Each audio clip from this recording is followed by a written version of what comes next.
What's up mga kapwa ko Bicolanong Oragon at mga kapwa ko small YouTuber. Sa umagang ito nga po pala, ang ating gagawing vlog ay video reaction about nga po doon sa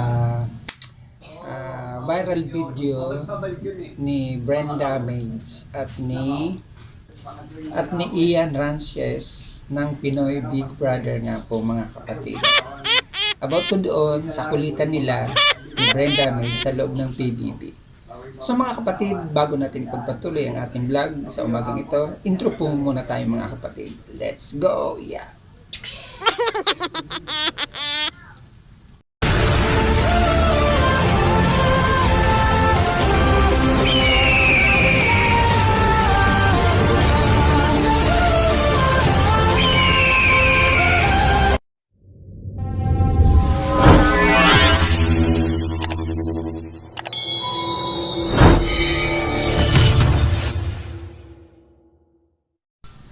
So ito na nga po mga kapatid.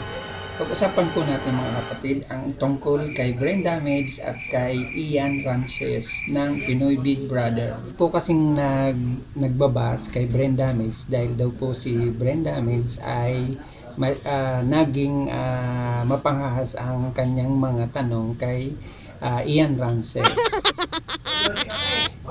Si Brenda Mays po kasi mga kapatid dahil idol ko din po siya sa mundo ng YT or sa mundo ng pagba-vlogging, kaya po medyo kabisado ko na po siya kasi medyo matagal ko na nga po siyang idol at matagal ko na siyang sinusubaybayan sa kanyang bawat na ginagawang vlog.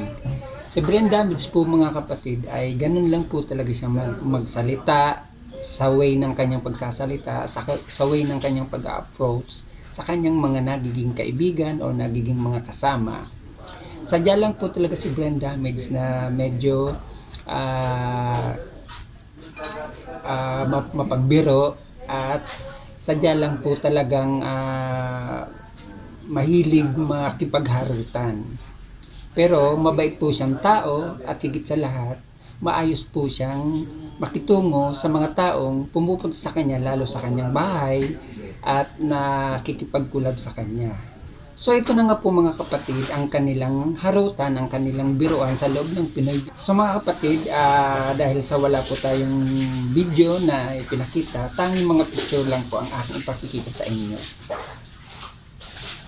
Hindi sa po sa pinagtatanggol ko si Brenda Mays dahil po isa po siya sa aking idolo sa mundo ng pagbablogger at sa mundo ng YT.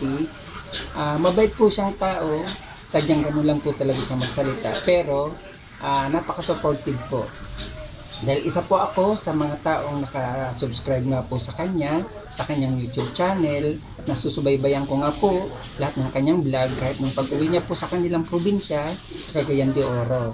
Kaya masaya po ako na nakapasok si Brenda Mays sa Pinoy Big Brother sa bahay ni Kuya. Kaya sa mga nagbabas po kay Brenda Mays, wag po kayong mag-alala dahil yan po ay napakabait na tao. Sadyang ganun lang po talaga ang way ng kanyang pagsasalita po mga kapatid. Sa mga hindi po nakakakilala po kay Brenda Mays, siya po ay napakabuting tao. Kahit hindi pa po siya nakikita in person at hindi pa po ako nakakapagkulab sa kanya, pero sa tingin ko po siya po ay napakabait. Dahil ang iba nga pong ba sa kanya, sabi nga daw po ng mga kapatiran sa LGBTQ plus ay nakakahiya nga daw po at medyo below the belt daw po yung kanilang mga biruan. Pero sinagot naman po talaga ni Ian Rances na ang sabi niya nga po, wag daw gagawin dahil masisirang kanilang pagiging magkaibigan. Dahil ang tanong nga po ni Brenda Mays ay kung sakaling malasing siya, kung hawak niya na tigil o tuloy. Ang sagot naman po ni Ian Rances kay Brenda Mays, wag niyang gagawin dahil pangit daw po yun at masama. At lalong wag niya daw po gagawin lalo kung sa ibang tao. Kaya sabi nga po ni Brenda Mays, tuloy o tigil. Ang sagot nga po ni Ian Rances ay tigil, wag gagawin din, masisira nga po ang kanilang pagiging magkaibigan. So mga kapatid, sa mga nagbabasa nga po kay Brenda Mays, Ganun lang po talaga ang way ng kanyang pagsasalita. Mabait po siya kahit hindi ko nga po nakikita pa sa personal. So mga kapatid, ito po ay aking comment lang po, ito po ay aking reaction lang, at ito po ay aking opinion lang po mga kapatid. Sana naman po itigil na lang po natin, suportahan na lang po natin siya sa kanyang journey sa loob po ng bahay ni Pinoy Big Brother.